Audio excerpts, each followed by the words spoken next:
Hi everyone, this is Luke and welcome back to ThursDev. This week we're continuing our talk on the evolution of game monetization models with an exploration of the wild and wonderful world of microtransactions. I'm going to preface this week's episode with the disclosure that I was among the early generation of adopters of the premium with microtransactions and freemium models in the console space. I was even named as a pioneer of freemium games on handheld thanks to my involvement as producer on a game called Bakumatsu Revolution by the company Acquire on the PSP. I also currently work for a studio that makes freemium content, so I'm likely to be biased towards the positive on these business models that I'll talk about today. That said, I'm going to be attempting to take this in a mostly neutral way, explaining the mechanics and how they're best approached in the context of game planning and design. Judgment will be reserved for you.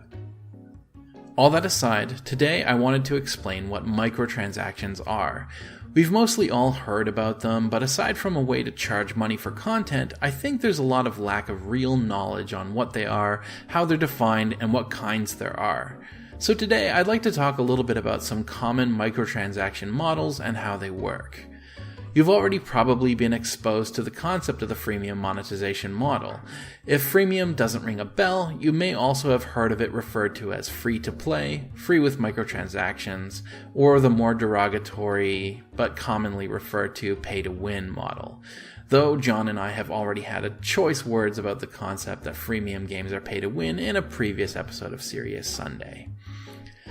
While the more traditional hardcore gamer tends to vehemently dismiss the validity of the free-to-play model, using denigrating terms like pay-to-win or free-to-pay, the cold hard truth of the market is that even the most profitable premium games make less money overall than successful free-to-play games. Supercell is punching in the same weight class now as Activision and EA. Activision just recently acquired King because the revenue stream from Candy Crush is far too tasty to pass up on. And that's why even the big boys have started adding microtransactions into their premium games, because it's a revenue stream that not only is non-intrusive, though I recognize there are plenty who would disagree with me on that point, but provably successful.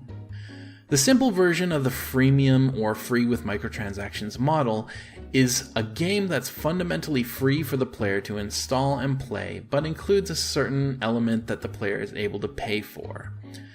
These purchases, typically of something existing within the game, are referred to as microtransactions due to the fact that the player makes multiple small purchases of less significant things than what is typically on offer in a more traditional content pack model. Even if you're a staunch detractor of freemium games though, most players in the modern gaming world are still becoming intimately familiar with the microtransaction. There's a good chance that many of the games that you already play have some microtransaction style elements within them. With this in mind, I thought that it would be worth spending some time exploring the different forms that these microtransactions take. As though microtransactions are all essentially lumped under the same umbrella, their implementation is varied as the games that implement them. In this video, I'm going to be talking over the following types of microtransactions: content purchases and unlocks, convenience purchases, and gacha. First, let's go over the most basic type of microtransaction: content purchases and unlocks. This is the most conceptually similar to the content pack form of monetization scheme. A simple system by which the player can spend money in order to have permanent access to something in-game. This is most prominent in the MOBA space, where the games typically include a large roster of playable characters that are on an availability rotation. If the player wishes to have access to one of the characters at all times, they have to pay a microtransaction fee. After the microtransaction is completed, the player then has access to the content that they paid for on a permanent basis. This is commonly referred to as an unlock, or a paid unlock if you still pine for the days when unlocks were based off merit instead of money.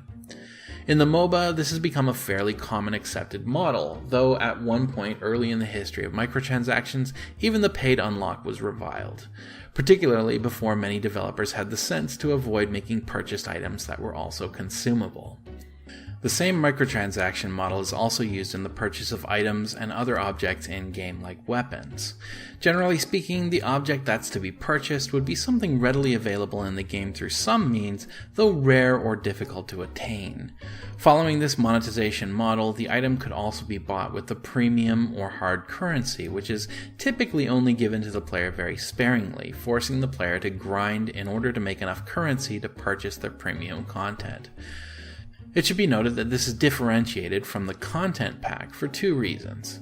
One, because generally speaking, it's not added content, but content that's available to the player as part of the general game experience, and because it's purchased within the game, as opposed to as a separate product usually.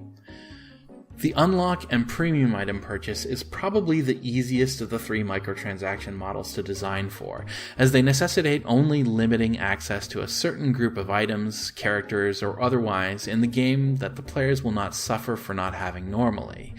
This is particularly easy with characters, but can also be implemented in the sale of items as well.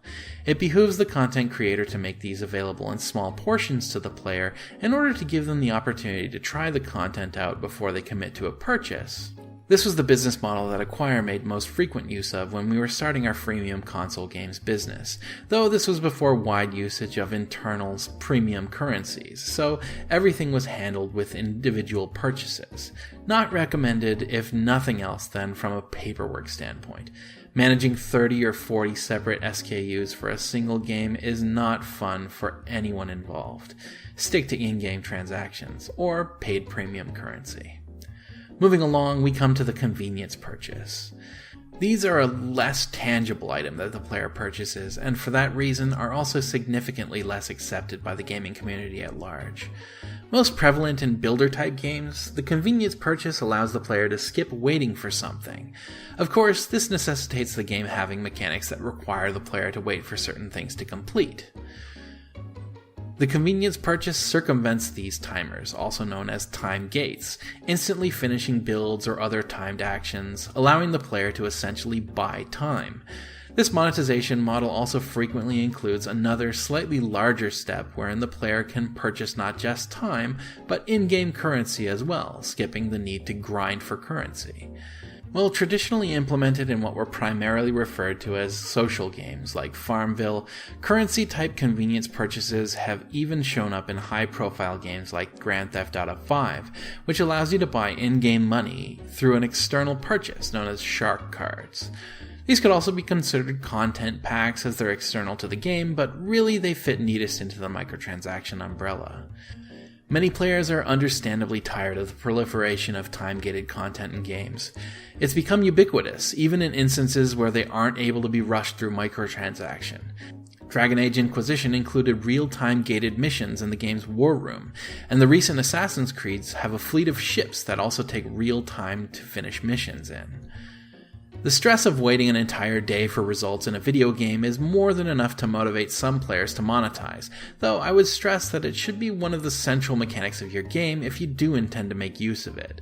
Creating a game that relies on time gates is a difficult process, however, so it should be handled carefully. It's very easy to create a bad game that does most of its play through time gates. This also necessitates the designer creating an algorithm by which they give a premium currency value to time, usually on a sliding scale, and that's also not super easy. The final and most contentious form of microtransaction I'd like to talk about today is Gacha. The name comes from the Japanese onomatopoeia gacha gacha, or the rattling sound made by toy capsules rattling around inside a toy capsule machine as the buyer turns the carousel crank. This microtransaction model, the leading microtransaction model in East Asia, is based on the toy capsule machine, as instead of allowing the player to choose what they're purchasing with their money, they give the player a random reward for their purchase, much like one would find in a capsule toy, or a booster pack for a tradable card game.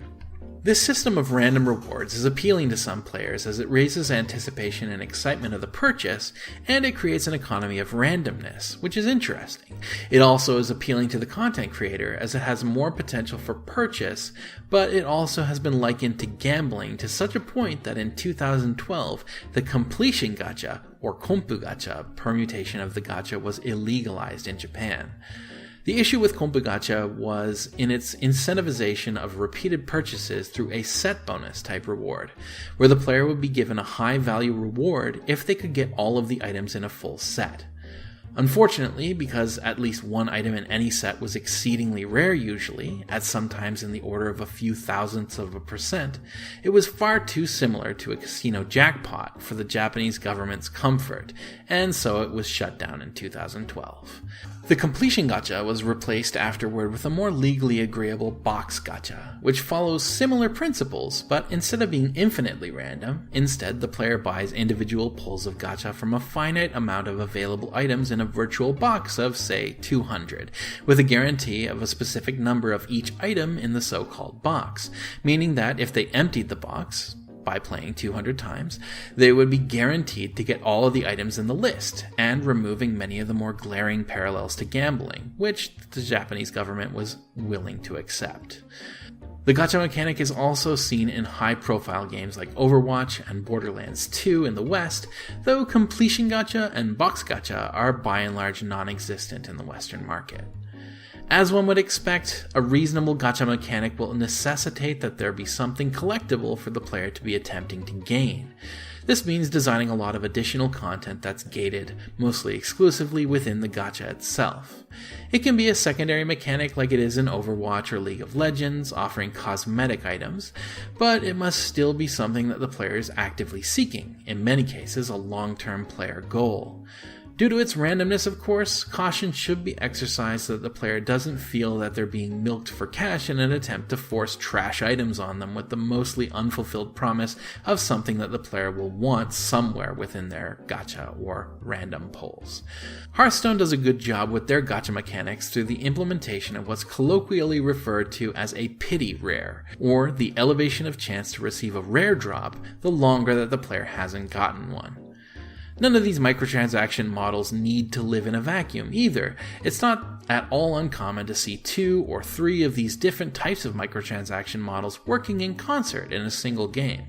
And though microtransactions may be traditionally considered to be a mobile game construct, they're very much a part of mainstream premium gaming today as well.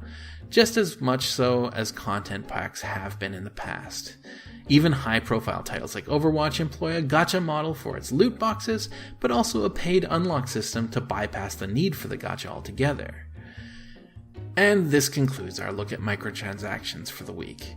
Next week, I'm going to take a close look at the economy of monetization, how it's informed recent game development, and attempt, perhaps futilely, to explain the logic behind this trend towards most larger commercial games, including DLC in one form or another. I'll explain how we got to where we are, and what we can expect to see in the future. By my reckoning. Thank you for watching, everyone. I always appreciate you coming by, and I hope that this video was entertaining, if not at least educational. If you enjoyed this video and want to see more content like it, we're producing a new ThursDev video like this every week, so hit that subscribe button and YouTube will place our videos right there in your video stream. Otherwise, though, I hope that you enjoyed yourself, and I hope that you'll drop by again soon. Until then, however, thank you once again for coming by, and take care.